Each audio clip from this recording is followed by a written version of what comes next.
The Pacific dawn broke over Coronado like liquid gold spilling across the training grounds of the Naval Special Warfare Center, salt air mixed with the metallic tang of determination as 60 SEAL candidates gathered on the beach, their breath forming small clouds in the cool morning air.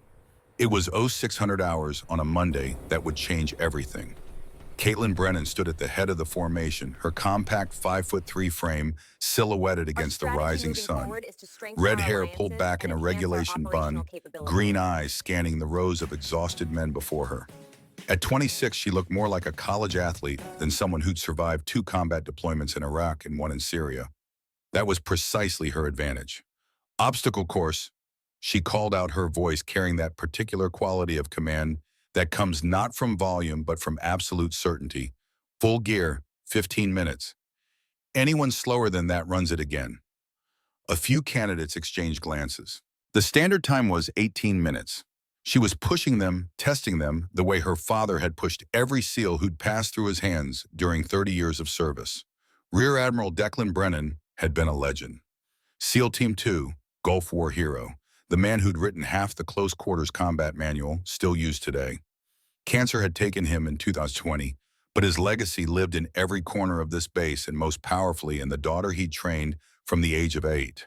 The candidates moved out, boots pounding sand. Caitlin watched them attack the first obstacle, a 30-foot cargo net that swayed treacherously in the ocean breeze. This was her world now. After the shrapnel wound in Syria had ended her intelligence career, teaching had seemed like a consolation prize. She'd discovered it was something more, something essential. Still pushing them hard, I see. The voice came from behind her, warm with approval and age. Captain Everett Vandermeer, 67 years old and retired for 7 years, but still carrying himself like the SEAL instructor he'd been for 4 decades. Silver hair cropped military's short, weathered face, creased with smile lines earned from training 3 generations of warriors. Dutch. Caitlin's formal bearing softened slightly. Didn't expect you this early. Couldn't sleep. Vandermeer moved to stand beside her, his eyes tracking the candidates with the automatic assessment of a lifelong teacher. Kept thinking about your dad. 5 years ago yesterday, he pinned on his Admiral stars. Seems like last week. They stood in silence for a moment, watching a candidate struggle with the rope climb. The young man's arms trembled, his grip failing. He fell, hit the sand, immediately jumped up to try again. That one's got heart, Vandermeer observed. Heart's not enough. He's using his arms instead of his legs. Brennan method says lock your feet, drive with your hips. Let the big muscles do the work. Vandermeer smiled slightly. I remember when Declan first showed me that technique. 1982, I think. Turned conventional rope climbing on its head. Cut training injuries by 40%. Caitlin watched the candidate try again this time, adjusting his technique. He made it halfway up before fatigue claimed him. Better. Learning. The Rangers are coming today, Vandermeer said, his tone shifting. Joint training program. Lieutenant Commander Garrett asked me to observe. I know. 1,400 hours. Caitlin kept her eyes on the course, but something in her voice tightened. 75th Regiment. Fresh from Afghanistan. Some of them are going to have attitudes. Old school thinking. Vandermeer chose his words carefully. Just watch yourself, Kat. I know the type. I've dealt with worse than attitudes, Dutch. I know you have. He paused, then added quietly, but your dad isn't here anymore to back you up. Caitlin turned to face him fully. In the morning light, she could see the concern etched in his features, the protective instinct that had made him drive from his home in La Jolla at dawn to deliver this warning. I don't need him to back me up, she said softly. He taught me to back myself up. Vandermeer's expression shifted to something like pride. He did at that. A whistle cut the air. The first candidate had finished the course. 14 minutes, 40 seconds. Caitlin checked her stopwatch and nodded approval. I'll be fine, she told Vandermeer. It's just a training demonstration. But the old SEAL instructor had learned to trust his instincts over 40 years of combat and teaching. Something about today felt off. He couldn't name and couldn't point to a specific reason. Just a tightness in his chest, a whisper of warning his younger self would have called superstition, and his current self knew better than to ignore. I'll be in the observation room this afternoon, he said, just in case. The candidates were finishing now, most making the time, a few falling short and turning around to run it again without being told. Good discipline. Caitlin made mental notes on each one. These weren't just bodies to push through training. Each was someone's son, someone's husband, someone's brother. Each would go into harm's way, relying on what she taught them. "To missed," she called out. "Breakfast, then combat water survival at 0900. Don't be late." The candidates dispersed, some limping, all exhausted but wearing the particular expression of men who'd been tested and passed. Caitlin gathered her clipboard and water bottle, preparing to head to the office for the inevitable paperwork. "Kat," Vandermeer's hand touched her shoulder lightly. "Your dad would be proud of who you've become. I hope you know that." She met his eyes, saw the sincerity there, the grief they shared for the man who'd meant everything to her and had been like a brother to him. "I know," she said. "I feel him here sometimes. On the course, in the techniques, in every candidate who refuses to quit." The office Caitlin occupied was small but functional. Gray walls, government-issued desk filing cabinets containing training records and medical certifications. But on one wall, carefully arranged, hung the evidence of a life lived in service. A Bronze Star earned in Fallujah in 2020 when she'd led a team that extracted 3 wounded Marines under heavy fire. A Purple Heart, the physical reminder of the shrapnel that had torn through her left shoulder in Syria, ending her field career at 24. A photograph of her father in his dress whites taken the day he made admiral, his chest decorated with ribbons, representing 3 decades of classified operations and unclassified heroism. And in the center, in a small shadow box, the item she treasured most, her father's dog tags worn thin from years against his chest, handed to her by the Navy chaplain, the day after cancer finally claimed the toughest man she'd ever known. She didn't usually allow herself to look at them during work hours. Emotion was a luxury she couldn't afford when candidates needed her to be harder than granite. But this morning, with Dutch's warning echoing in her mind and the Rangers arriving in 8 hours, she permitted herself a moment. "Miss me, Dad," she whispered to the photograph. The answer came not in words but in memory. 10 years old, backyard in Virginia Beach, her father showing her how to break a wrist hold. 15 summer break, Vandermeer's private training sessions, where she learned techniques most SEALs never mastered. 18, her father's hands on her shoulders after she'd aced the physical qualification test. A knock at the door pulled her back to the present. "Come in." Lieutenant Commander Hale Garrett entered, a folder tucked under his arm. 42, lean and weathered, with the particular intensity of men who'd spent their careers in special operations. He respected Caitlin in a way some officers didn't, perhaps because he'd served under her father in 2008, or perhaps because he was smart enough to recognize competence regardless of gender. "Morning, Brennan. Good session today." "Solid. 3 candidates are borderline on the rope climb, but they're improving. I'll work with them individually this week." Garrett nodded, set the folder on her desk. The Rangers arrive at 1400. Staff Sergeant Derek Hutchins is leading the group. 5 men total. They're here for 3 weeks of joint training. Something in Garrett's voice made Caitlin look up sharply. But Hutchins has a reputation. Good operator, 4 deployments to Afghanistan decorated. But he's old school in ways that aren't always professional. There have been complaints. Nothing that's stuck but smoke usually means fire. What kind of complaints? The kind that involve women. Garrett met her eyes directly. Sexual harassment, unwanted advances. His father is Brigadier General Marcus Hutchins at JSOC. Things get swept under rugs. Caitlin felt something cold settle in her stomach. She'd encountered men like that before. Men who saw women in uniform as targets rather than fellow warriors. "You want me to avoid him? I want you to be aware." Garrett's expression was serious. "You're scheduled to run the hand-to-hand demonstration this afternoon." Vandermeer requested to observe. I approved it. After Garrett left, Caitlin opened the folder. Inside were the standard personnel files for the 5 Rangers. She flipped to Hutchins' page and studied the photograph. 32 years old. 6'2", 215 pounds. Square jaw, cold eyes, the kind of smile that didn't reach past his lips. Combat Action Badge, Bronze Star with Valor, Army Commendation Medal, an impressive record that said nothing about character. She memorized his face, then closed the folder and locked it in her desk. The morning passed in the familiar rhythm of training. Combat water survival at 900, where candidates learn to operate in Pacific swells while carrying full gear. Weapons maintenance at 1100. Lunch at 1200.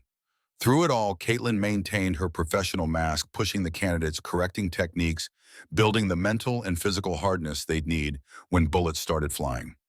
At 13:30 hours, she changed into a fresh training uniform and made her way to the hand-to-hand combat facility. The building was relatively new, funded by a grant that bore her father's name. Inside, blue mats covered the floor of a space the size of a basketball court. Mirrors lined one wall. The other three walls displayed photographs of SEAL combat techniques, many demonstrated by Declan Brennan himself. Vandermeer was already there, sitting in the observation gallery with Garrett and two other senior instructors. He gave her a subtle nod. At precisely 1400 hours, the Rangers arrived. Caitlin heard them before she saw them, the particular sound of combat boots on concrete, the easy laughter of men comfortable in their own dominance. They came through the door in a loose group, and she assessed them in the span of seconds. 5 men, all large, all fit, all wearing the particular swagger that came from being Army Rangers. But her eyes went immediately to the one in front. Derek Hutchins was bigger than his photograph suggested.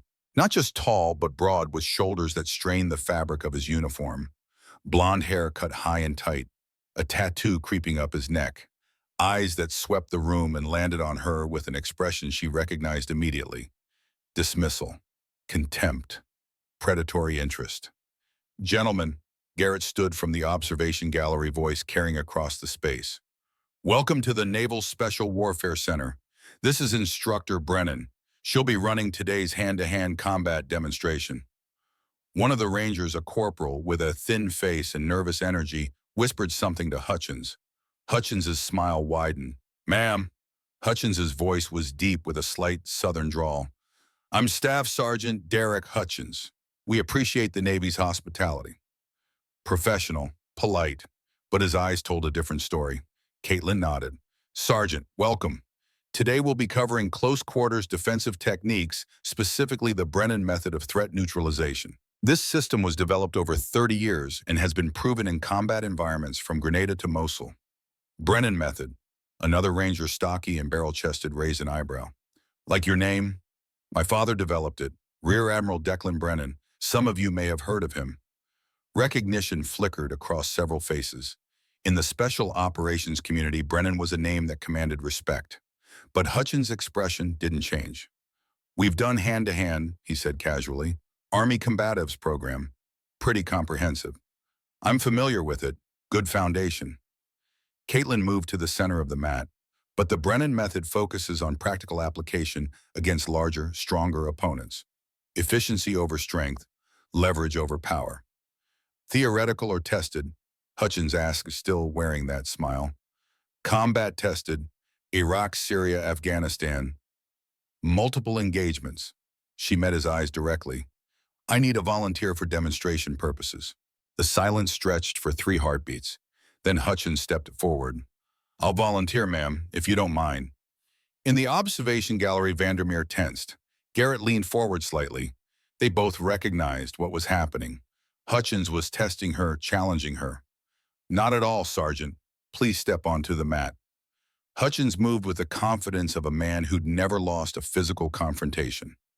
He was 8 inches taller than Caitlin, outweighed her by at least 80 pounds, and radiated the particular arrogance of someone convinced of their own superiority. "Rules," he asked. "Tap if you need to stop. I'll demonstrate at half speed first, then full speed." "Ready." "Ready, ma'am?" Caitlin assumed a neutral stance, hands at her sides. Standard scenario. Aggressor attempts a front grab with intent to control. Defender responds with Brennan method technique 17. Watch the sequence. She moved at half speed, her hands coming up to demonstrate the motion. Hutchins played along, reaching for her shoulders. She showed the hand placement, the pivot, the angle of leverage.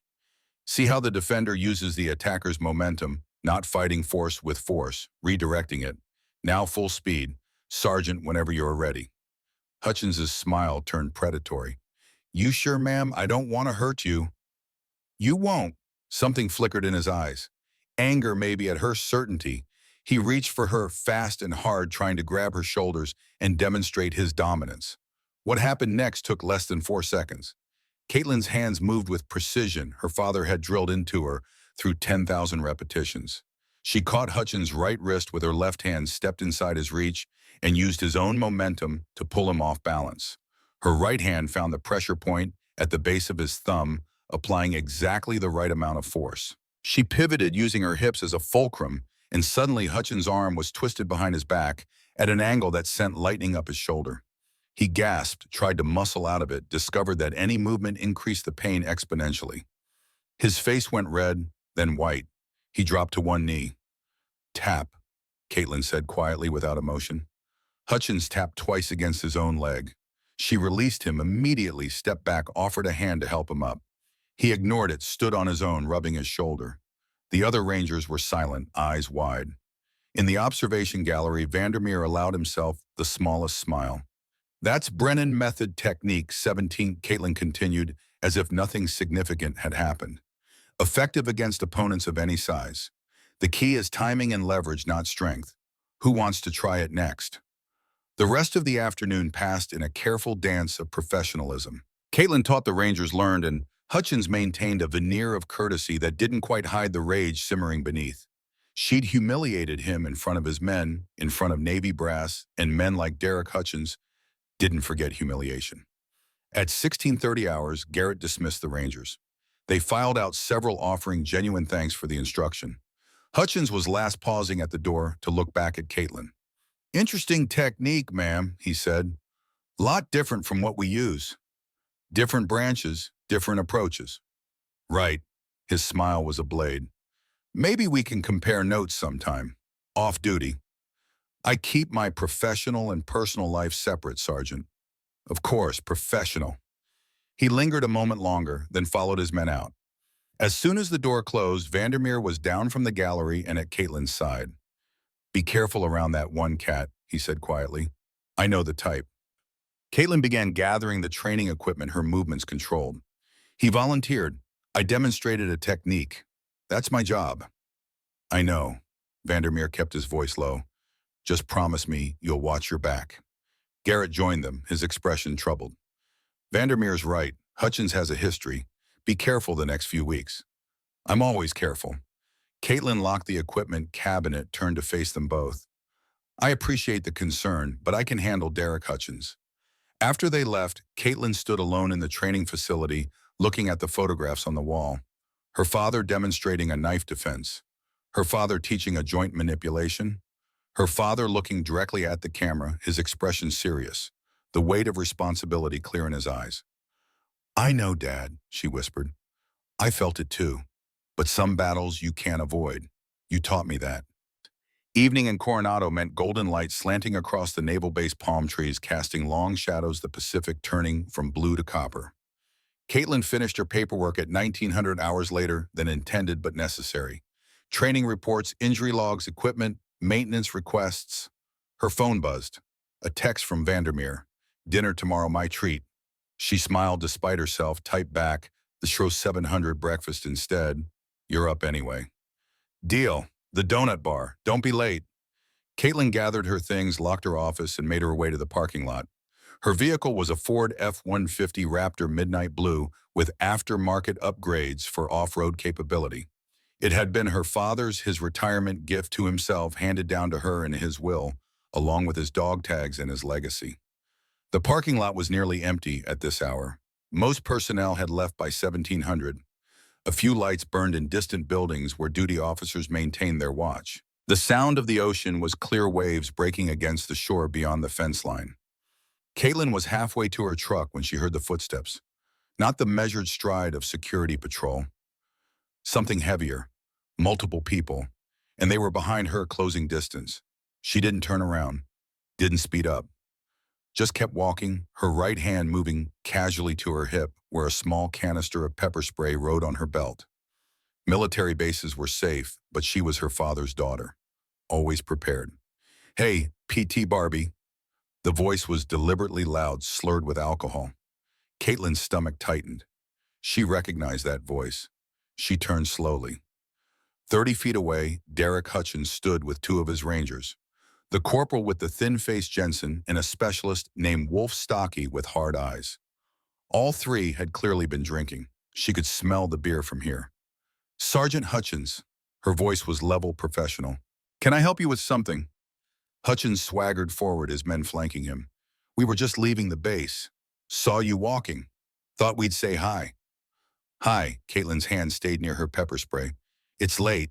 You gentlemen should get back to your barracks." "That's the thing." Hutchins kept coming, closing the distance to 20 feet, then 15. "We wanted to talk about today. That little demonstration. The training went well. I'll submit a report to Lieutenant Commander Garrett." "Yeah, the training." Hutchins' smile was ugly now, the alcohol stripping away pretense. "See, what bothered me is how you showed me up in front of my men. Made me look weak. That wasn't my intention. I was demonstrating a technique." "Right, a technique."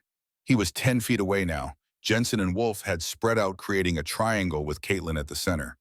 Professional ambush positions. "Funny thing is, I've been thinking about that technique all evening, wondering if it was luck or if you actually know what you're doing."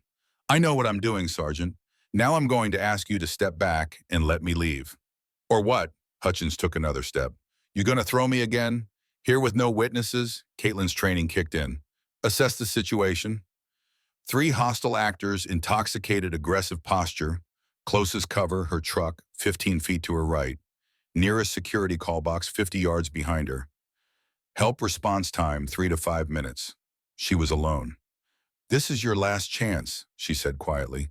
"Walk away, sleep it off. Tomorrow we pretend this never happened." Hutchins's laugh was harsh. "You don't get it, do you, women like you playing soldier thinking you're special because you can throw around some techniques? You need to learn your place." He lunged. Caitlin had been expecting. It was already moving before his hand reached her. She sidestepped, used his momentum against him, sent him stumbling past her into empty air. But Jensen was faster than she'd anticipated. He came in from the side, grabbing for her arm. She twisted, broke his grip with a sharp wrist rotation, drove her elbow into his solar plexus. He gasped, staggered back. Wolf hesitated. He was watching Caitlin with new eyes, seeing not a woman but a trained operator who just neutralized 2 attackers in as many seconds. "Wolf," Hutchins snarled, recovering his balance. "Don't just stand there." But Wolf stayed where he was, hands half raised. "Sarge, this is too far. She's an instructor. We're on a Navy base." Hutchins's face went purple with rage. "She embarrassed me. She needs to learn. Derek, man, let's just go." Jensen was bent over, trying to catch his breath. "This is a bad idea." For a moment, Caitlin thought they might actually leave. Thought the situation might de-escalate into nothing more than a drunken confrontation and a disciplinary report. Then Hutchins' hand went to his belt, and everything changed. The knife appeared 8 inches of blackened steel, catching the parking lot lights. A K-bar, the iconic combat blade, carried by Marines and adopted by operators across all branches. Hutchins held it low and ready, the grip of someone who knew how to use it. "You bitch," he breathed. "I'll teach you what happens when you disrespect a ranger." Wolf actually backed away. "Derek, no, this is assault. Weapons. They'll court-martial you." "Shut up." Hutchins's eyes were wild now, all rational thought drowned in alcohol and wounded pride. "I'm just gonna scare her. Remind her what real soldiers can do." Caitlin's world narrowed to the blade.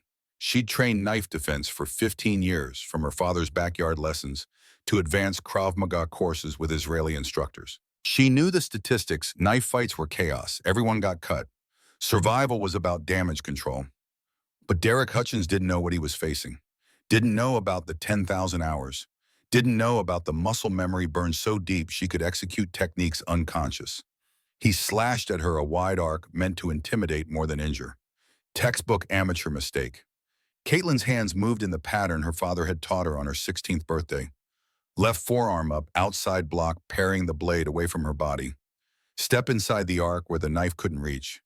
Right hand capturing his wrist thumb, finding the pressure point that made his fingers spasm involuntarily. Hutchins tried to pull back, tried to reverse the knife, but Caitlin was already inside his decision loop.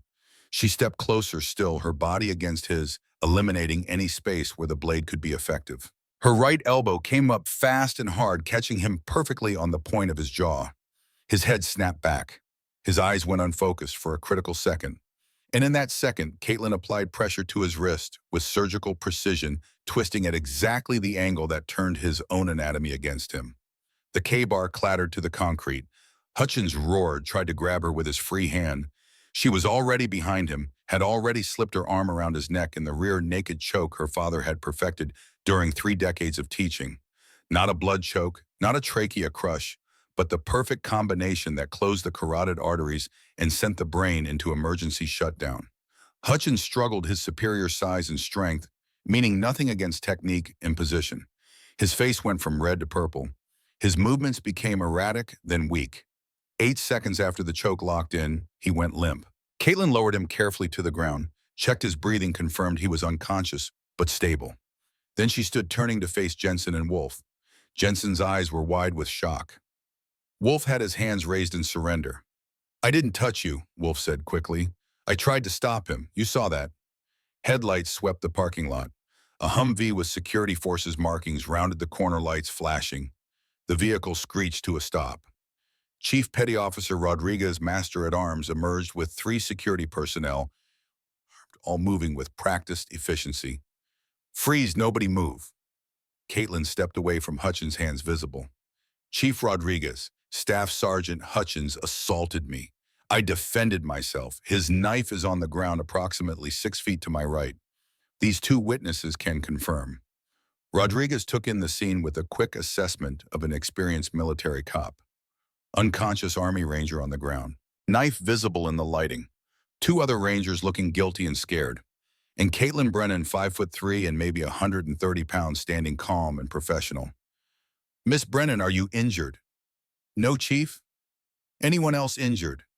Jensen raised his hand weakly. "She elbowed me in the stomach, but I'm okay." Rodriguez's eyebrow rose slightly, but he didn't comment. "Corporal Jensen's Specialist Wolf, sit on the curb with your hands visible." He keyed his radio. "Dispatch, this is Rodriguez.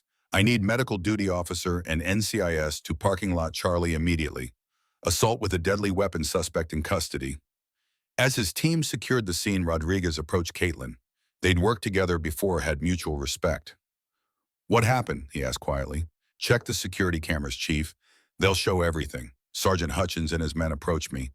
Verbal confrontation escalated to physical assault. Hutchins produced a knife. "I defended myself using appropriate force." Rodriguez nodded slowly. "The cameras will confirm this. Every second." A groan from the ground. Hutchins was coming around, his eyes fluttering open, confusion giving way to rage as he realized what had happened. Rodriguez's security team had him in flex cuffs before he could move. "Staff Sergeant Derek Hutchins, you are being detained for assault with a deadly weapon on a naval installation. You have the right to remain silent."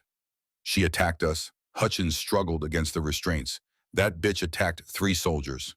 "Sir, I strongly suggest you remain silent until you have legal representation." Rodriguez's voice was flat professional. Medical arrived, checked Hutchins for injuries, declared him fit for transport. The duty officer took statements. And finally, pulling up in an unmarked sedan, NCIS Special Agent Nora Sullivan arrived. Sullivan was 42, professional, with the particular intensity of federal investigators who'd seen the worst humanity had to offer. She spoke briefly with Rodriguez, reviewed the security camera footage on a tablet, then approached Caitlin. "Miss Brennan, I'm Special Agent Sullivan, NCIS. I need to ask you some questions about tonight's incident." "Of course, Agent. Did you know Staff Sergeant Hutchins prior to today?" "We met this afternoon during a training demonstration." "And tonight's confrontation?" Caitlin walked Sullivan through the entire sequence, her training and intelligence work making her account precise and factual. Times, positions, exact words when possible, observable facts rather than interpretations. Sullivan listened, took notes, her expression neutral. When Caitlin finished, the agent was quiet for a long moment. "The security footage corroborates your account completely," Sullivan finally said. "Self-defense textbook case. But I need you to understand something, Miss Brennan. This isn't Hutchins' first incident. I've heard he has a history that's been suppressed by influential family connections. His father is Brigadier General Marcus Hutchins." Sullivan met Caitlin's eyes directly. "This time is different. You're military personnel. The assault occurred on federal property, and we have crystal clear evidence." Good, Caitlin said simply. There will be repercussions. His father will push back. You'll be questioned extensively. I understand. Sullivan's expression softened slightly. I read your file while driving over. Bronze Star, Purple Heart, intelligence operations in some very dangerous places. You're not someone who scares easily. I learned from the best, Caitlin said quietly. My father taught me to stand up, do what's right, and deal with the consequences. Rear Admiral Brennan, I knew of him. Good man. Sullivan closed her notebook. You're free to go, but I'll need you available for follow-up questions. As Sullivan walked away, Caitlin finally allowed herself to feel the adrenaline crash. Her hands trembled slightly. Her phone rang. Vandermeer. Of course he had heard already. I'm fine, she said before he could ask. Rodriguez called me. Said you took down 3 Rangers, one armed with a knife. I took down one. The other 2 were just there. Cat. Vandermeer's voice was rough with emotion. You could have been killed. But I wasn't. Dad's training worked. A long pause, then, I'm coming over. Dutch, it's late. I'm fine, really. I'm already in the truck. After everyone left, Caitlin stood alone by her vehicle. The knife was gone, bagged as evidence, but the memory would stay sharp. She'd been trained for this her entire life. Had known someday her father's lessons would be tested not on a training mat but in real violence. Tonight had been that test and she'd passed, but the passing felt hollow. Because she knew this wasn't over. Hutchins wouldn't forget. His father wouldn't let it rest. The first battle was won, but the war was just beginning. Caitlin climbed into her father's truck, started the engine, and drove toward home, watching her mirrors, trusting nothing exactly as she'd been taught. The interrogation room at the Naval Special Warfare Command building smelled of stale coffee and fluorescent lighting. Caitlin sat alone at the metal table, her posture relaxed despite the tension humming through her body. It was Euro 200 hours, technically Tuesday morning, and she'd been waiting for 40 minutes. The door opened. Captain Hale Garrett entered first, his expression carefully neutral. Behind him came NCIS Special Agent Nora Sullivan, carrying a thick folder. And then, to Caitlin's surprise, Captain Everett Vandermeer. Dutch looked like he'd dressed in 30 seconds. Mismatched socks visible above his deck shoes, his jacket zipped over what was probably a sleep shirt. But his eyes were sharp, alert, protective. Miss Brennan. Sullivan took the seat across from Caitlin, placed the folder on the table but didn't open it. Thank you for your patience. This is a complex situation. I understand, Agent Sullivan. Captain Vandermeer has been read in as a character witness and advisor. Captain Garrett is here representing Naval Special Warfare Command. And I'm here because NCIS handles all felony assaults on naval installations. Caitlin nodded. Standard procedure, but the presence of 3 senior officials at Euro 200 meant this was bigger than a simple assault case. Sullivan opened the folder, revealing security camera stills. The images were crisp, well-lit, damning. Hutchins grabbing Caitlin's arm, the knife appearing. Caitlin's defensive sequence captured in brutal clarity. Hutchins unconscious on the ground. The security footage is unambiguous, Sullivan said. You were assaulted. You defended yourself. Everything you told Chief Rodriguez matches the evidence perfectly. Then why am I here? Caitlin kept her voice level. Garrett leaned forward. Because Staff Sergeant Derek Hutchins is claiming you initiated the confrontation. He says you've been harassing him since the training demonstration. His father, Brigadier General Marcus Hutchins, has already contacted the JAG office. He's claiming the footage is being misinterpreted. Vandermeer made a disgusted sound. That's absurd. The cameras show... We know what the cameras show, Dutch. Sullivan's voice was patient. But there's something else you need to know. Something that changes the entire situation. She pulled out a new folder, this one marked with classification warnings. Top secret, sensitive compartmented information. For the past 8 months, NCIS and Army CID have been running a joint investigation into weapons trafficking from Afghanistan. Military equipment that should have been destroyed has been appearing in the United States. High-end gear, night vision systems, body armor, modified weapons. Garrett's expression was grim. How much are we talking about? Conservatively, $2 million worth of equipment over the past 2 years. Rifles, optics, communications gear. It's being sold to domestic militia groups, survivalist organizations, and individuals on terrorist watch lists. Caitlin felt the pieces clicking into place. Hutchins is involved. We believe he's a courier, not the mastermind, but an essential part of the network. He rotated back from Afghanistan 6 months ago. Since then, we've documented 4 large shipments of military equipment entering the San Diego area. The timeline matches his leave periods. Vandermeer stood paced to the window. You're telling us that tonight's assault might blow your investigation. If we charge Hutchins now, his lawyers will claim persecution. They'll tie up the case in military courts for months. And while that happens, the trafficking network will scatter. Caitlin understood immediately. You want me to help you finish the investigation? Yes. Sullivan pulled out more documents. Surveillance photos. A warehouse in Chula Vista. Men loading crates. And in one photo, Derek Hutchins standing next to a semi-truck, shaking hands with a man whose face was partially obscured. Tomorrow morning, the assault case gets quietly settled. You agree to accept a formal apology. Hutchins gets an Article 15 reduced rank confined to base. His father declares victory. Hutchins thinks he got away with it. But he didn't, Caitlin said. He got cocky, told one of his men about a business opportunity at a private party this Friday night. Warehouse in Chula Vista. We believe that's where the next weapons transfer will happen. We need someone inside. The room went very quiet. Vandermeer turned from the window. Absolutely not. You're asking her to go undercover with a man who just tried to assault her. I'm asking her to use her intelligence training, Sullivan said. Miss Brennan spent 2 years running assets in Iraq. She's qualified for this kind of operation. Dutch, Caitlin's voice cut through his objection. Let her finish. Sullivan nodded gratitude. Hutchins will think he won. His ego will be inflated. Men like that can't help but brag. We wire you up, you attend the party, you document who's there and what's being sold. When the deal goes down, we move in. And if something goes wrong, Garrett asked, we'll have SWAT 2 blocks away, full tactical team. At the first sign of trouble, we extract her. Caitlin studied the surveillance photos. The warehouse looked industrial, isolated. But she thought about those women who'd faced Hutchins before. The ones who'd accepted transfers, signed NDAs, been sent home and forgotten. She thought about her father, about the lessons he'd taught not just in combat techniques, but in character. Stand up. Do what's right. What's the larger investigation? She asked. You said Hutchins is small fish. Who are you really after? Sullivan and Garrett exchanged glances. Finally, Sullivan opened the classified folder completely.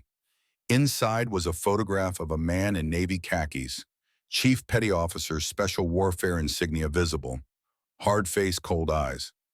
Chief Petty Officer Wade Kincaid, Sullivan said, retired SEAL Team 5, 22 years of service, decorated veteran. Caitlin stared at the photograph, something cold spreading through her chest. I know that name, she whispered. Vandermeer was at her side immediately. Cat. Wade Kincaid served with my father, 2005 to 2008, I think. Dad talked about him. They were friends. Sullivan's expression was sympathetic but resolute.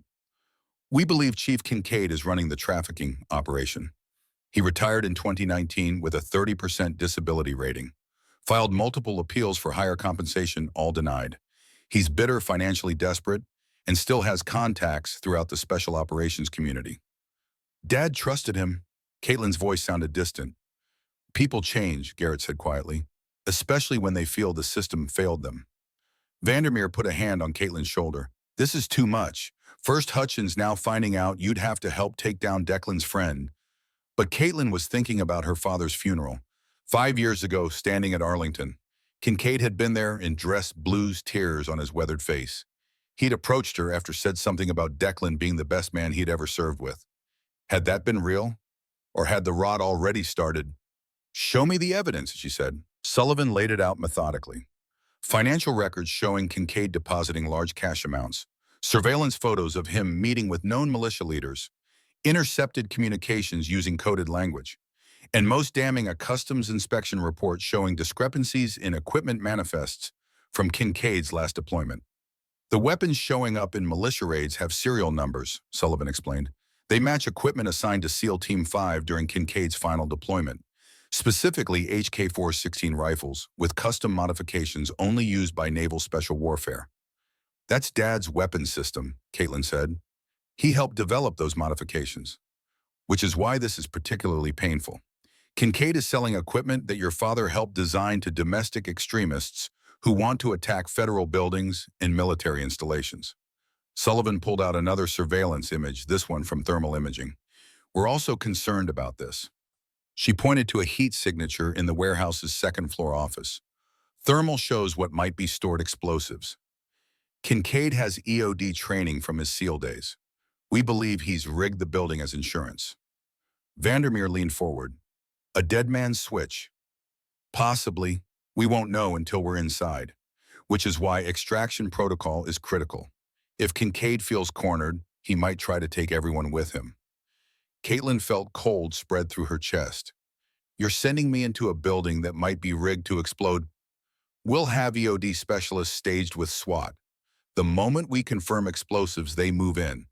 But Kat, you need to know the full risk profile before you commit. The anger that had been cold in Caitlin's chest turned hot. Her father had spent 30 years serving his country, and now someone he'd trusted was perverting that legacy for profit. What do you need from me? She asked. Sullivan pulled out a detailed briefing packet. Phase 1, tomorrow morning you return to work. Act professional but subdued.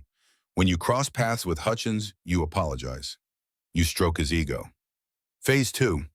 Over the next few days, you continue being deferential. Hutchins will test you, push boundaries. You accept it. His arrogance will grow. Eventually, he'll invite you to the warehouse party. Phase 3, Friday night, you attend the party wearing a wire, video and audio recording. You document everyone present, everything said, and most importantly, you confirm Kincaid's involvement in the weapons transfer. And when the deal goes down, we have SWAT staged nearby. The moment money and weapons exchange hands, we move. You get clear, we arrest everyone. Garrett cleared his throat. The risk profile on this is significant. If Kincaid recognizes you, he will, Caitlin interrupted. I look like my mother. Dad said so all the time. Kincaid knew my mother. He'll make the connection. Then we need a cover story, Sullivan said. They worked through scenarios for the next hour. Finally, they settled on something simple. Caitlin would use her middle name, Madison. She claimed to be a Navy contractor who did physical therapy work at the base. Met Hutchins during a training session. He invited her to a party she accepted. Thin but plausible. We'll need to train you on the wire equipment, Sullivan said, and I want you working with our behavioral specialist. When do we start? 6 hours. Get some sleep, then report to the NCIS field office at 0900. As the meeting broke up, Garrett pulled Caitlin aside. I know what you're thinking, that you owe this to your father, to those women Hutchins hurt, to the integrity of the service. But Kat, you don't owe anyone your safety. If this feels wrong at any point, you can walk away. I appreciate that, sir, but I'm not walking away. Vandermeer drove her home in silence. As he pulled into the driveway, he finally spoke. Your dad and I had a conversation once, 2010, I think. He just found out you wanted to join the Navy. He was terrified. He never showed it. Of course not. He was Declan Brennan. But late one night, he told me his biggest fear wasn't that you'd get hurt.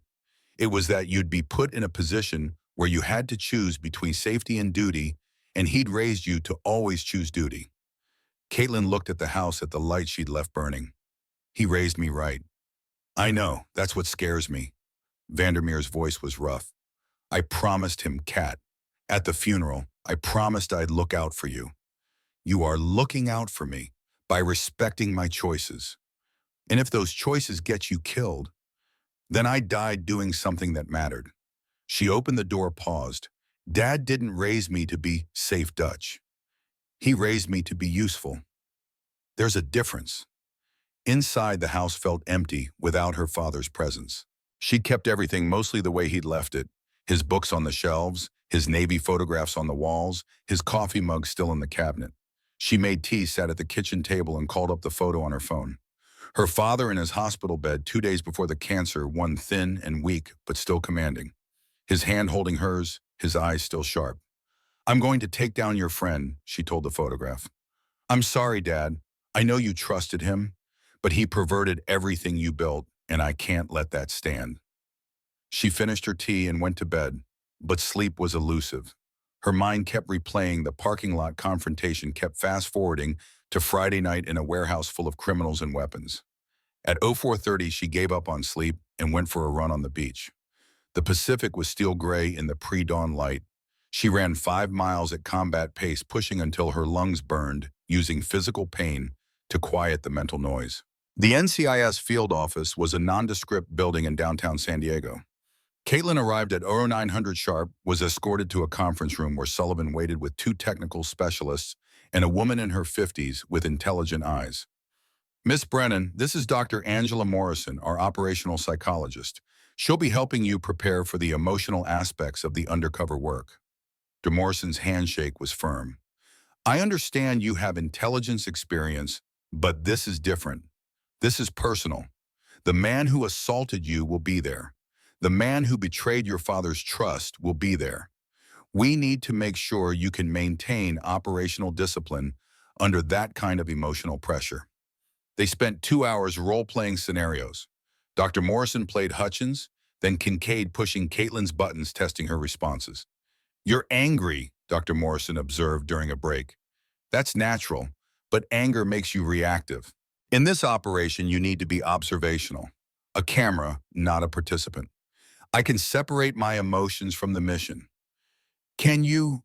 When Hutchins makes a crude comment, when he touches you inappropriately, when he brags about getting away with assault, can you smile and nod and record it all without reacting?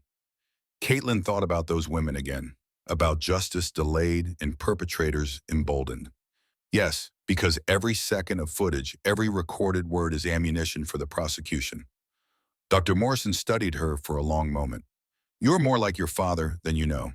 He had that same ability to think strategically, even in emotionally charged situations. But Kat, it's okay to acknowledge that this will be hard. What does make me stronger? Knowing your limits, having an exit strategy, understanding that there's no shame in calling for extraction if the situation becomes untenable. The technical specialist showed her the wire equipment, a tiny camera embedded in what looked like a normal shirt button, audio recorder smaller than a stick of gum concealed in the underwire of a sports bra. Both devices transmitted to a receiver van up to 300 yards away. They made her practice wearing the equipment, moving naturally, remembering not to cover the camera with her arms or jacket. By 1400 hours, Sullivan declared her ready. Tomorrow you return to work. Wednesday and Thursday you build rapport with Hutchins. Friday night is the operation. SWAT will be commanded by Lieutenant Marcus Webb. You'll meet him Thursday for final tactical planning. And if Kincaid recognizes me immediately, you stick to the cover story. Madison Physical Therapy Contractor, friend of Hutchins. If he pushes, you mention you knew your father served with him, but you didn't want to bring it up because it's painful. Make it about grief, not deception. Caitlin nodded, but doubt gnawed at her. Kincaid was an experienced SEAL. Could she really fool him? One more thing, Sullivan said, pulling out a small device that looked like a car key fob. Panic button. You press this, we come in hard and fast, consequences be damned. Your safety takes priority over the investigation. Understood? Understood. As Caitlin left the field office, her phone rang. Vandermeer. How did it go? I'm wired, briefed, and ready to lie to criminals for the next 4 days. Listen, I pulled some strings. I'm assigned as tactical advisor to the SWAT team of Friday night. I'll be in the command van watching the feeds. Relief flooded through her. Dutch, you don't have to. Yes, I do. Plus, I know that warehouse. Ran training exercises there in the 90s. I can guide SWAT through the building if needed. Thank you. Don't thank me yet. Thank me when this is over and everyone's in custody and you're safe. Tuesday morning, Caitlin returned to the Naval Special Warfare Center in her uniform professional demeanor, in place dread coiling in her stomach. The word had spread through the base overnight. Everyone knew about the parking lot assault. She ignored them all, went to her office, reviewed the day's training schedule. At 0800, Lieutenant Commander Garrett summoned her. The settlement is official, he said without preamble. Hutchins accepted an Article 15 reduction to E5 confined to base. In exchange, all parties agreed to treat the incident as a misunderstanding exacerbated by alcohol. The words tasted like ash. I understand, sir. Publicly, this is resolved. Privately, I want you to know that I find the whole situation repugnant. But I'm told there are larger considerations. Yes, sir. Be careful, Brennan. Men like Hutchins don't forget humiliation. I'm counting on it, sir. At 1,000 hours during a break in training, Caitlin saw Hutchins across the yard. He was with his rangers, all of them watching her. When their eyes met, he smiled. Predatory, triumphant, vicious. She forced herself to look away first. Forced herself to project weakness, defeat. It was the hardest thing she'd done since watching her father die. That afternoon, during equipment maintenance, Hutchins approached her directly. Jensen and Wolf hung back, clearly uncomfortable. Hey, Hutchins' voice was casual, but his eyes were calculating. Wanted to say no hard feelings about the other night. Guess we both had too much adrenaline going. Every instinct screamed at Caitlin to tell him exactly what she thought. Instead, she ducked her head slightly, the body language of submission. I overreacted, she forced out. I'm sorry I hurt you. Water under the bridge. He stepped closer, invading her personal space deliberately. You know you're not bad when you're not trying to prove something. Maybe we could get a drink sometime, off base, start over. The wire was recording every word. The camera was capturing his body language, his invasion of her space, the implicit threat. Maybe, she said quietly. I'd like that. Hutchins' smile widened.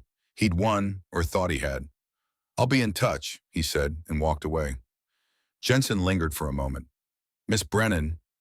Don't, Caitlin interrupted softly. Just go. He went and she stood alone in the equipment yard fighting the urge to vomit. Instead, she finished her duties, filed her reports, and went home to review the footage with Sullivan. Perfect, the NCIS agent said. He's already getting comfortable that you're already pushing boundaries. Give it 2 more days and he'll be bragging about everything. Wednesday was more of the same. Hutchins found excuses to interact with her, always with that smile, that always testing how much he could push. Twice he touched her arm without permission. Once he made a comment about her body that would have gotten him court-martialed if anyone had officially heard it. The wire heard it, the camera saw it, and the case against him grew stronger. Thursday morning, Caitlin met with Lieutenant Marcus Webb and the SWAT team at a secure facility. Webb was 45, built like a linebacker with kind eyes that didn't match his intimidating presence. Miss Brennan, I want you to know that your safety is my primary concern, he said immediately. The investigation is important, but not as important as making sure you walk out of that warehouse alive and unharmed. They reviewed the tactical plan. SWAT would be staged in 2 vans 2 blocks from the warehouse. 4 additional officers in civilian clothes would be scattered around the perimeter. The moment the weapons transfer was confirmed, or the moment Caitlin signaled danger, they'd breach. Breach time from your signal is 90 seconds, Webb explained. I know that sounds like forever when you're in danger, but it's actually fast for this kind of operation. Can you give us 90 seconds? Caitlin thought about her training, about the parking lot fight, about every hard lesson her father had taught her. I can give you 90 seconds. Vandermeer pulled her aside after the briefing. I've been thinking about Kincaid, about what you should say if he recognizes you.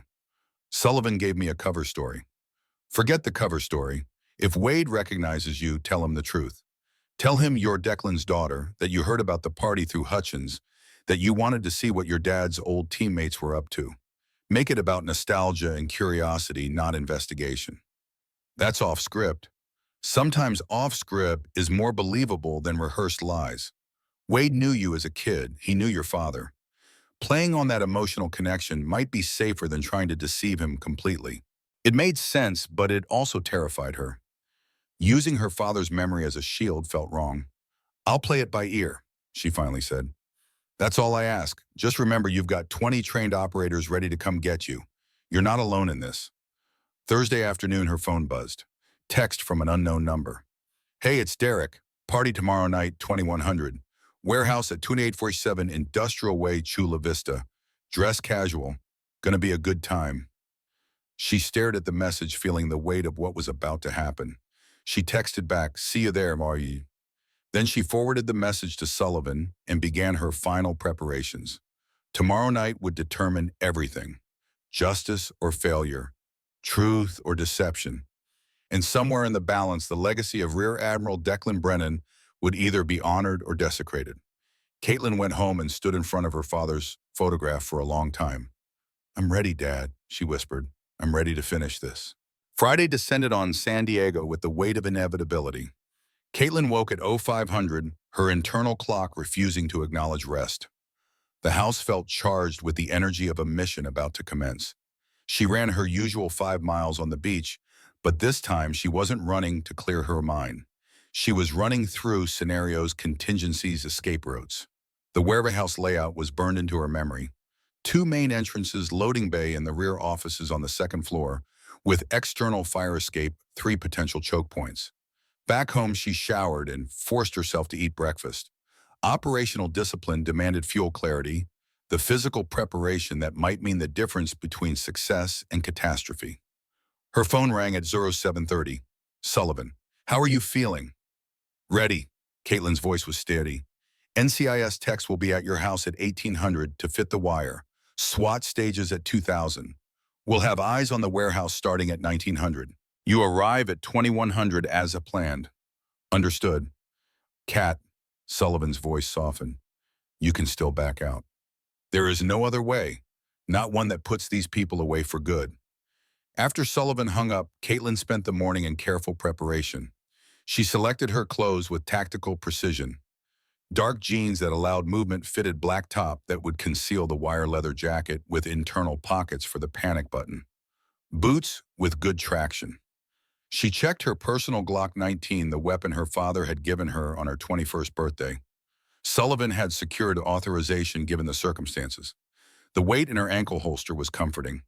At 1300, Vandermeer arrived unannounced with takeout lunch. Figured you might need company, he said, unpacking Thai food on her kitchen table. They ate in silence for a while. Then Vandermeer said quietly, your dad and I ran an op together in 1991, Gulf War. We were tasked with infiltrating an Iraqi command post, just the two of us behind enemy lines 6 days. I never heard this story. It's still classified, but you should know it now. Vandermeer stared at his food, lost in memory. Third night, we were compromised. Iraqi patrol stumbled on our hide site. Declan could have run. Instead, he created a diversion, drew them away, got himself captured. Caitlin's breath caught. Captured. For 18 hours, they interrogated him, roughed him up, but he never broke, never gave up the mission or my location. I completed the intelligence gathering and called in extraction. When our guys hit the compound, Declan was still spitting defiance. Why are you telling me this now? Vandermeer met her eyes. Because when they asked him later why he didn't run, you know what he said? Running would have been safer. But safety isn't the mission. The mission is the mission. Tonight, Cat's safety isn't your mission. Justice is your mission, just like it was his.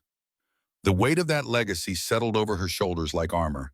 At 1800 hours, the NCIS technical team arrived. Two specialists, both women, both professional and efficient. They fitted Caitlin with the recording equipment, testing and retesting. The camera button went on her jacket, positioned for optimal field of view. The audio recorder was concealed in her sports bra, the transmitter no larger than a credit card. They gave her a new panic button, this one disguised as a tube of lipstick. Twist the bottom twice fast, and we'll have your location within 5 seconds, the senior tech explained. SWAT deploys immediately, 90 seconds to breach. After they left, Caitlin stood in front of her bathroom mirror, studying herself. She looked like she always did, maybe a bit more makeup than usual, hair down instead of pulled back. Madison, the contractor, not Caitlin, the operator.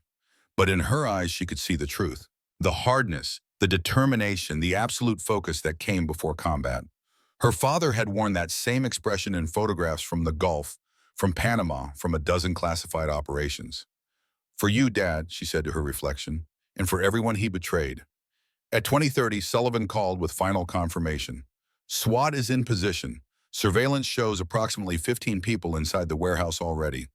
We've identified Hutchins, Kincaid, and 3 known militia members. This is happening, Cat. Last chance to abort. I'm going in. Then stay sharp, stay safe. Caitlin drove her truck through the industrial outskirts of Chula Vista as the sun set over the Pacific. This part of the city was all warehouses and shipping facilities. Legitimate businesses shuttered for the weekend. She found Industrial Way, easily followed it to number 2847. The warehouse was exactly as Webb had described, 2-story concrete structure, loading bay visible in the rear, minimal external lighting. 4 vehicles in the parking area, including Hutchins's lifted pickup. 2 men stood outside the main entrance, clearly acting as guards. Both were large, both carried themselves with military bearing. Caitlin Park took a deep breath and became Madison. She walked toward the entrance, heels clicking on asphalt. The guards watched her approach, exchanged glances. Help you. The taller one was maybe 30. Derek invited me. Derek Hutchins. They relaxed slightly. Name, Madison. The guard keyed a radio. Boss got a Madison here, says Hutchins invited her. Static, then Hutchins' voice. Yeah, send her in. Inside the warehouse had been transformed into something between a social club and an armory. Folding tables held beer and pizza. A poker game occupied one corner. But Caitlin's trained eye went immediately to the crates stacked against the far wall labeled automotive parts. Approximately 18 men filled the space. Most were military-age, fit, wearing civilian clothes that didn't quite hide their operator backgrounds. A few were older, harder, and there near the poker table was Derek Hutchins. He saw her immediately, his face lighting up with predatory satisfaction. Madison, you actually came. You said it would be fun. She smiled, let him take her hand, resisted the urge to break his fingers. Oh, it will be. Come on, let me introduce you around. In the SWAT van 2 blocks away, Vandermeer watched the video feed from Caitlin's camera, his heart hammering. Webb sat beside him, tactical headset on coordinating positions. She's in, Webb said quietly into his radio. All teams maintain position. We wait for confirmation of the transfer. Hutchins walked Caitlin through the warehouse, introducing her to Rangers, to men whose faces would later be matched with military records and militia watch lists. The camera captured everything. And this, Hutchins said, steering her toward a man standing near the crates, is the guy who makes everything happen. Chief Kincaid, this is Madison. She does physical therapy at the base. Wade Kincaid turned and Caitlin's breath caught. He was exactly as she remembered from 5 years ago, just harder. 54 years old, built like a fire hydrant, silver hair cropped short. Deep-set eyes that had seen too much. Those eyes met hers and she saw the recognition flicker immediately. Madison, Kincaid repeated slowly. His voice was gravel and smoke. Funny name. You from around here? Navy brat, actually. Grew up all over. What's your last name, Madison? She'd prepared for this. In the van, Vandermeer tensed. Brennan, she said quietly, going off script, trusting Vandermeer's advice. Madison Brennan. Kincaid went very still. Around them, the warehouse noise continued, but in their small bubble time seemed to suspend. Brennan, he repeated. Any relation to Declan Brennan? He was my father. She let grief color her voice, which wasn't hard because the grief was real. He died 5 years ago, cancer. I know, I was at the funeral. Kincaid's expression shifted through several emotions. You were the one who gave the eulogy. I remember now, you look like your mother. Everyone says that. What were you doing here, Cat? The use of her nickname was deliberate. Derek invited me to a party. I didn't know you'd be here. Hutchins, sensing something wrong, moved closer.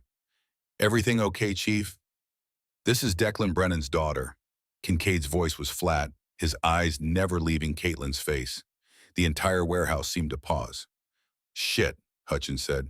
You didn't tell me because I didn't think it mattered. Caitlin kept her voice steady. My dad served with you, Chief Kincaid. He talked about you, said you were one of the good ones. When Derek mentioned some of Dad's old teammates got together, sometimes I wanted to see for myself. It was a gamble, but it had the advantage of being emotionally true, even if operationally false. Kincaid studied her for a long moment.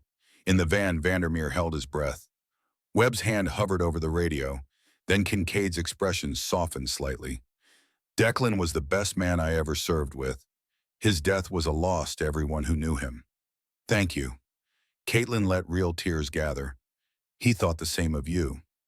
But Kat, this isn't the kind of party your dad would want you at. These are rough men doing rough business. I can handle rough. Dad didn't raise me to be delicate. No, I don't suppose he did. Kincaid seemed to come to a decision. All right, you're here? You're Declan's daughter. You're welcome. But stay close to Hutchins. Don't wander. And when I say it's time to leave, you leave. Clear. Clear. Crisis navigated, but Caitlin knew she was on borrowed time. Kincaid was suspicious would be watching her. Hutchins steered her toward the bar area. Drink? Beer's fine. As Hutchins fetched drinks, one of the older men approached. Grant Foley, militia leader from Idaho FBI watch list. Hutchins, who's the girl? Foley's voice carried the flat affect of the Mountain West. Friend from the base. She's cool. She better be. We got business tonight. Foley looked at Caitlin with open hostility. You know what happens here, girl? I don't see anything. Caitlin's voice was steady. And I don't ask questions. Smart. Foley turned back to Hutchins. Keep her that way. We go at 2200. Buyers will be here in 15 minutes. The camera was recording every word. In the van, Sullivan was coordinating with federal prosecutors. At 2140, a semi-truck backed up to the loading bay. The noise in the warehouse quieted. This was it, the transfer. 4 men emerged from the truck. 3 were clearly muscle. The 4th was older, maybe 60. Kincaid moved to greet them. Gentlemen, glad you could make it. Let's talk business. Caitlin positioned herself near a support column, trying to look inconspicuous, while keeping the camera pointed toward the transaction. Hutchins stayed near her. Kincaid and the militia leader walked to the crates. 40 M4 rifles, all with select fire capability restored. 25 sets of interceptor body armor. 15 PVS-14 night vision units. All military grade. Let's see the merchandise. Kincaid opened a crate. Inside, nestled in foam, were rifles. Even from a distance, Caitlin could see they were HK-4 the SEAL variant with the specific modifications her father had helped develop. In the van, Vandermeer's jaw clenched. Those are Declan's weapons. That son of a bitch is selling Declan's legacy to terrorists. Webb was already coordinating SWAT positions.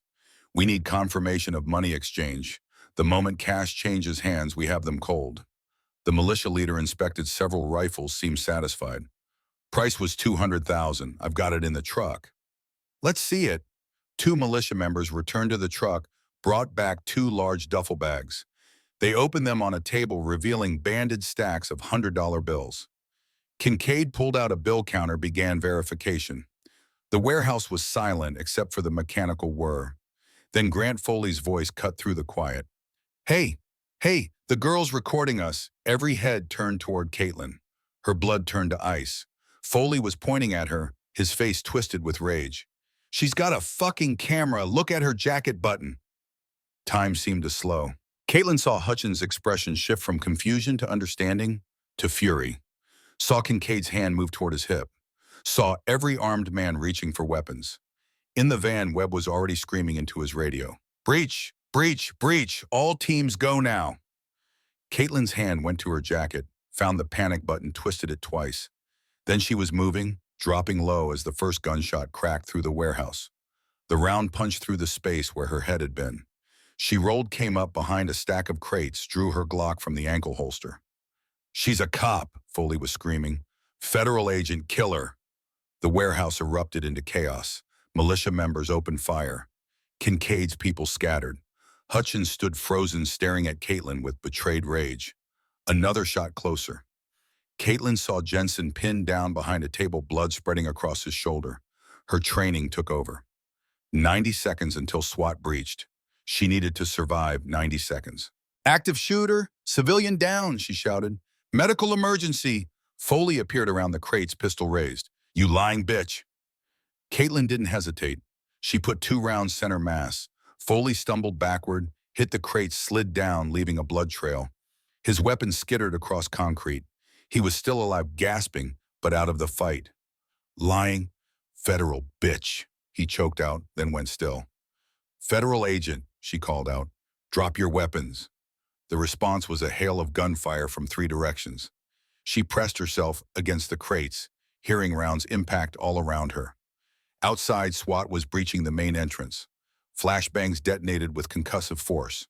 Smoke began filling the warehouse. Commands echoed, "Board. Federal agents, get down." But Foley's militia members weren't surrendering. They were fighting. Caitlin saw a militia member moving toward Jensen's position, weapon raised to execute the wounded ranger. Without thinking, she broke cover, sprinted across open space, and tackled the man from the side. They hit the ground together. He was bigger, heavier. But Caitlin had been trained by Declan Brennan. She drove her elbow into his throat, just enough pressure to make him gag and release his weapon, then kicked it away and rolled clear. Stay down, she screamed at Jensen. Medical is coming. A figure emerged from the smoke. Derek Hutchins' face contorted with rage, a different K-bar knife in hand than the one bagged as evidence Friday night, but just as deadly. "You played me," he snarled. "You lying bitch. Drop the knife, Derek. It's over." "It's not over until I finish what I started." He lunged the blade, seeking her throat. But Caitlin had learned this lesson already. She parried his knife hand, stepped inside his reach, used his momentum. But this time she didn't just disarm him. This time she drove her knee into his groin, her elbow into his face, and as he doubled over, she stripped the knife and put him on the ground with the force that cracked his head against concrete. He didn't get up. SWAT was inside now, 12 operators in full tactical gear, moving with lethal efficiency. "Civilian down," Caitlin called toward the nearest SWAT operator. "Gunshot wound right shoulder, needs immediate medical." The operator reached her position. "Ma'am, are you Brennan?" "Yes, wounded man behind that table 20 feet. The operator relayed the information. Two more SWAT members appeared with medical gear. Caitlin stayed low, weapon ready, scanning for threats. The militia members were either down or surrendering. Kincaid's people had scattered. Where was Kincaid? She spotted him near the office stairs, moving fast. In his hand was something that made Caitlin's blood freeze. A dead man's switch connected to what looked like a brick of C4 explosive. "Warehouse is rigged," she screamed. "Kincaid has a bomb." Everything stopped. SWAT operators froze, civilians hit the deck. Webb's voice came over the tactical radio. "Brennan, do you have visual on the device?" "Affirmative, dead man's switch, approximately 1 pound C4. He's heading toward the offices." "All teams hold position. Do not engage the bomber." But Caitlin was already moving, climbing the stairs after Kincaid. The offices overlooked the main warehouse floor. If that bomb went off from elevation, the blast would kill everyone below. "Kincaid," she called. "Chief Kincaid, stop." He turned at the top of the stairs. In the emergency lighting, his face looked ancient, carved by regret and desperation. "Cat Brennan," he said quietly. "Should have known. You look too much like your mother. Sound too much like Declan." "It's over, Chief. Put down the switch. Nobody else has to die." "It's been over for a long time." He held up the switch, showed her the mechanism. "You know what this is? Dead man's switch. You release it, the circuit completes, the bomb detonates. Your father taught me how to make these. Iraq, 2006. We were improvising traps for insurgents. He was brilliant at it, brilliant at everything. And I was always just good enough to follow his lead. He trusted you. He shouldn't have." Kincaid's voice broke. "I let him down, let myself down." Below, SWAT had evacuated everyone they could, but Caitlin knew there wasn't enough time to clear the blast radius. "Why?" she asked, genuinely wanting to understand. "You served honorably for 22 years. Why throw it away?" "Because the country I served betrayed me." The rage in his voice was shocking. 22 years, 3 bullet wounds, permanent nerve damage. They gave me 30% disability. 30%. My medical bills cost more than my pension. My wife needs surgery I can't afford. The VA keeps denying claims. I gave them everything and they gave me nothing. So you sold weapons to terrorists. I sold weapons to Americans who feel betrayed by their own government. I'm not saying they're right, Kat, but I understand them. My father would never have accepted that justification." Kincaid's laugh was bitter. "Your father died with full medical care, admiral's pension, military honors. He never had to choose between his wife's health and his honor. I did, and I chose wrong." In Caitlin's earpiece, Vandermeer's voice was urgent. "Cat EOD is 3 minutes out. Keep him talking." Chief Kincaid, releasing that switch won't change anything, won't pay your bills, won't heal your wife. It'll just add murder to your charges. I'm already going to Leavenworth for the rest of my life. Might as well go out my way. That's not what teammates do. Dad taught me that. He taught you that. We don't quit. We don't take the easy way out. There's nothing easy about this." Kincaid's hand trembled on the switch. Caitlin saw it then, the resolve in his eyes, the decision already made. He was going to release the switch.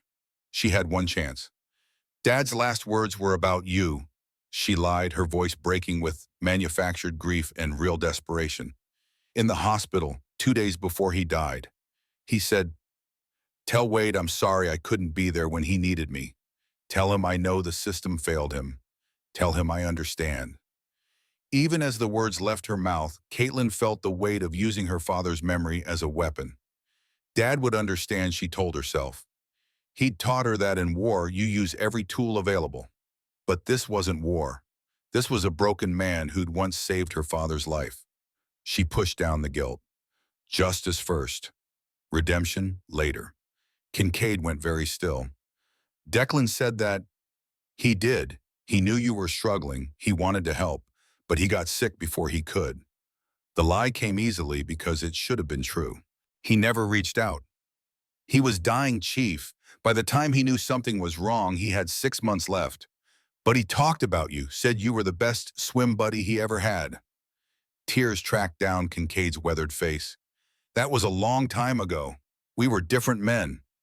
But you can still be that man, the one who saved lives instead of taking them. Caitlin took a slow step forward. Give me the switch, Chief. End this the right way. Dad would want you to end this the right way.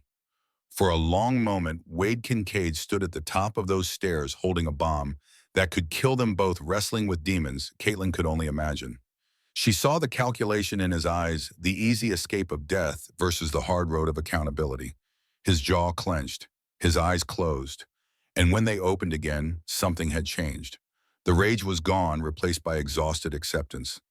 Declan would want me to face this, he whispered, not run from it. Then his hand opened. The switch fell in what felt like slow motion. Caitlin's training kicked in before conscious thought. Lunge catch secure. The metal was warm from his grip, the trigger mechanism crude but effective. One wrong move and they'd both be vapor. She held it steady, barely breathing until EOD specialists swarmed up the stairs, secured the device, rendered it safe. Kincaid sank to his knees, hands behind his head, the fight gone out of him. I'm sorry, he whispered. Tell your father I'm sorry. Tell him yourself, Caitlin said softly. Wherever he is, I think he's listening. SWAT took Kincaid into custody, gentle despite his crimes. Caitlin descended the stairs on shaking legs, the adrenaline finally crashing. The warehouse was a scene of organized chaos. Paramedics treating wounded, federal agents processing prisoners, evidence teams photographing everything. She counted 12 people in custody, including Hutchins and 3 militia members. 2 wounded, both stable. A medic checked Foley's pulse, shook his head. This one's gone. 2 GSW to the chest, probable cardiac hit. Vandermeer appeared through the smoke, pulled her into a fierce hug. Don't you ever do that again. Chasing a bomber up the stairs. Dad would have done the same thing. I know. That's what terrifies me. Sullivan approached. We got everything. The weapons, the money, the key players. This network is dismantled. Hutchins, Kincaid, and 8 others are going away for a very long time. Jensen, Caitlin asked. The wounded ranger. Stable. You saved his life. He's already giving a statement, volunteered to testify against Hutchins. In the ambulance, Jensen caught Caitlin's eye. He mouthed 2 words, thank you.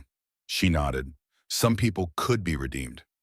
What about Wolf? Caitlin asked. The specialist who backed away, Sullivan checked her notes. Specialist Marcus Wolf, cooperating fully. He pulled security footage from his phone that shows he tried to stop Hutchins during the assault. He's getting immunity in exchange for testimony. And Kincaid's wife, his motivation for all this? Sullivan's expression softened. We reached out. She had no idea what he was doing. The surgery she needs, VA approved it yesterday. Emergency authorization. She'll be okay. Caitlin felt something loosen in her chest. Not everyone had to be destroyed by this. The night stretched into morning. At 0400, Caitlin sat in the NCIS field office, exhausted but wired, giving her account for the 3rd time to federal prosecutors. Finally, at 0630, Sullivan released her. Go home, sleep. We'll need you for depositions next week, but for now you are done. The case is solid because of you. Vandermeer drove her home through the sunrise. Neither spoke until they reached her driveway. You know Kincaid will claim you lied, Vandermeer said quietly, about Declan's last words. I know. Did you lie? Caitlin thought about it, about truth and necessary fiction, about what her father would have said if he'd known his friend was suffering. I told him what Dad would have wanted to say. That's close enough. Inside her house, Caitlin stood in front of her father's photograph for a long time. The sun was rising, golden light streaming through the windows. It's done, Dad, she said quietly. Hutchins is going away. Kincaid is going away. The weapons trafficking network is dismantled. And I'm okay. The photograph looked back with eternal calm. She thought about Jensen wounded but alive because she'd acted, about the militia attack that would never happen, about the 3 women Hutchins had hurt before who would finally see consequences. Justice delayed, but not denied. 3 weeks later, Caitlin stood in the conference room at Naval Special Warfare Command headquarters. Captain Garrett, NCIS Agent Sullivan, and Lieutenant Webb, and Captain Everett Vandermeer surrounded her. Garrett held a small box, opened it to reveal the Navy and Marine Corps medal. Petty Officer Caitlin Brennan for heroic achievement involving risk to life while serving as an undercover operative in a federal weapons trafficking investigation, and for valor in preventing a bombing that would have caused multiple casualties. It is my privilege to present you with this medal. The citation was read. Applause followed. But what Caitlin focused on was the small group watching from the gallery. 20 SEAL candidates, the ones she trained every morning. After the ceremony, Garrett pulled her aside. I've received authorization to offer you a new position. Advanced hand-to-hand combat instructor. You'd be teaching the Brennan method to every SEAL candidate who comes through this facility. The Brennan method. Your father's techniques, your innovations. The system that's kept our people alive for 30 years. It deserves to be formally recognized. And you're the best person to do it. Caitlin thought about intelligence work, about field operations, about the career she'd planned. I accept, she said. 6 weeks later, on a Saturday morning, Caitlin stood on the training mat in the newly christened Brennan Combat Training Center. The dedication plaque bore her father's name and photograph. She was teaching advanced defensive tactics to 25 SEAL candidates. Among them were 3 women struggling against the same skepticism Caitlin had faced. One candidate, Petty Officer Sarah Reeves, was paired with a male candidate who outweighed her by 80 pounds. He was holding back. Problem candidate, Caitlin asked. Ma'am, I don't want to hurt her. You won't. Reeves demonstrate technique 17, full speed. Reeves executed perfectly using leverage and timing to put her partner on the mat in 3 seconds. Caitlin helped the male candidate up. What did you learn? That I underestimated her, ma'am. No, you learned that assumptions get you killed. In combat, respect everyone's capability. Gender doesn't matter. Mice doesn't matter. Training matters. She looked at Reeves. Again, this time he won't hold back. The male candidate attacked for real. Reeves defended, countered, controlled. Not perfectly, but competently. From the observation gallery, Vandermeer watched with quiet satisfaction. Beside him stood Garrett and Senior Chief Anderson. She's the best instructor we've had in 20 years, Anderson said. She's her father's daughter, Vandermeer replied, and she's just getting started. On the mat, Caitlin continued teaching, pushing candidates, correcting techniques, building warriors who would carry the Brennan method into future battles. The morning sun streamed through the windows, illuminating the space where her father's photograph hung. After class, Caitlin stood alone in the facility for a moment. She touched her father's trident pin, the one Vandermeer had given her after the warehouse operation, the one she wore every day now. Her phone buzzed. Message from Sullivan. Hutchins sentenced today, 18 years federal prison. Kincaid got 12 years. Jensen testified, got immunity. Justice served. Caitlin typed back, thank you for everything. Then she locked the facility, walked to her truck, and drove home through the San Diego afternoon. At a stoplight, she saw a young woman in Navy PT gear jogging past, focused and determined, chasing her own dreams. That's what this was all about. Creating a military where capability mattered more than gender, where excellence was recognized regardless of its source. Her father had started that work. She would continue it. At home, Caitlin stood in front of Declan Brennan's photograph one more time. We did it, Dad, she said softly. Justice for the women Hutchins hurt. Accountability for the man who betrayed your trust. And a legacy that will outlive us both. The photograph offered no response, but she felt his presence anyway. In the techniques she taught. In the standards she maintained. In every candidate who refused to quit. Her father had taught her finish what you start no matter the cost. And neither did the warriors she would forge in his image, carrying forward a tradition of excellence, honor, and uncompromising dedication to something larger than themselves. The sun set over Coronado, painting the sky in shades of gold and crimson, and Caitlin Brennan stood at the intersection of past and future, holding the line her father had drawn, making sure that line held firm for generations yet to come. Always.